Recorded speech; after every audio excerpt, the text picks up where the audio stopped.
चलिए आज बात करते हैं पैरों पर खड़े होने की। और मैं बिल्कुल भी उन पैरों की बात नहीं कर रही जो हम छोटे बच्चों को खड़ा होना सिखाते हैं, या मैं उन पैरों की भी बात नहीं कर रही जहां हमें ये सिखाया जाता है कि पढ़ाई लिखाई करो, पैसा कमाओ। पैसा कमाने का मतलब पैरों पर खड़ा होना है। तो फिर मैं किसकी बात कर रही हूँ? मैं बात कर रही हूँ सेल्फ कॉन्फिडेंस की।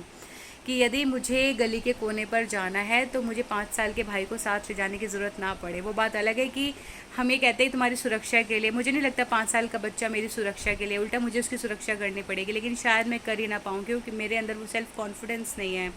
मुझे कॉलेज भी जाना है तो कोई मुझे लेने जाए, कोई मुझे छोड़ने जाए। मुझे किसी काम से मार्केट जाना है तो कोई मेरे साथ जाना चाहिए। अक्सर मुझे लगता था कि यार ये क्यों इनको आदत है कि मुझे मार्केट जाना है तुम मेरे साथ चलोगी, मुझे वहाँ जाना है तू मेरे साथ चलेगा। ये क्यों इनके अंदर आदत है? फिर मुझे ये बात काफ़ी समय के बाद में समझ आई कि इस तरह से हमने डिज़ाइन किया है, इस तरह का कॉन्फिडेंस लो हमने खुद ही अपने बच्चों के अंदर किया है कि उनको आदत पड़ गई है कि यदि उनको मार्केट भी जाना है ना तो वो वेट करेगी अपने पति का, अपने बेटे का, अपने फ्रेंड का, किसी पड़ोसन का कि वो मेरे साथ जाएगी तो ही मैं जा पाऊँगी। क्यों? क्योंकि उसे बचपन से इसी तरह से पाला पोसा गया है। तो अपने बच्चों को पैरों पर खड़ा होना सिखाइए, उन्हें ये कॉन्फिडेंस दीजिए कि मार्केट वो जा सकती है, अपनी चीज़ें कर सकती है, उसे डिपेंडेंट रहने की ज़रूरत नहीं है। और हम शायद ये चीज़ें उसे इसलिए नहीं सिखाते कि हमें लगता है कि यदि हमने उसे ये सिखा दिया तो कहीं वो जो डिपेंडेंसी होगी ना उसकी अपने पति पर, बच्चों पर, वो ख़त्म ना हो जाए। तो इससे कोई डिपेंडेंसी ख़त्म नहीं होती। देखिए,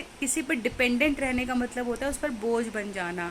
आप अपने सर के ऊपर आपके बाल है ना तो शायद आपको बोझ ना लगे, लेकिन 1 किलो का अगर मैं कोई सामान रख दूँ ना तो 10 घंटे आप उसे रख नहीं पाएंगे क्योंकि वो बोझ हो जाता है। बिल्कुल इसी तरीके से जब आप अपनी चीज़ें खुद नहीं कर पाते, आप दूसरों पर डिपेंडेंट है, तो दूसरा 1 बार कर देगा, 2 बार कर देगा, 3 बार कर देगा, चौथी बार वो परेशान होना शुरू हो जाएगा कि यार इससे इतना भी नहीं होता है। लेकिन ये हो क्यों रहा है? इस प्रॉब्लम को हम समझ नहीं रहे कि हमने जो सोसाइटी को डिज़ाइन किया वो इस तरह से डिज़ाइन किया है कि तुम पढ़ लिख लो, नौकरी कर लो तो तुम पैरों पर खड़े हो। और मैं पुरुष महिला दोनों की बात कर रही हूँ। ज़्यादातर महिलाओं से इसका संबंध है क्योंकि उनके साथ ऐसा होता है। पुरुषों को कभी ये नहीं कहा जाता कि गली के कोने पर जाना है तो जब अपनी बहन को साथ ले जाए, छोटे भाई को ले जा। तो उन्हें शुरू से वो कॉन्फिडेंस दिया जाता है, महिलाओं को वो कॉन्फिडेंस दिया नहीं जाता।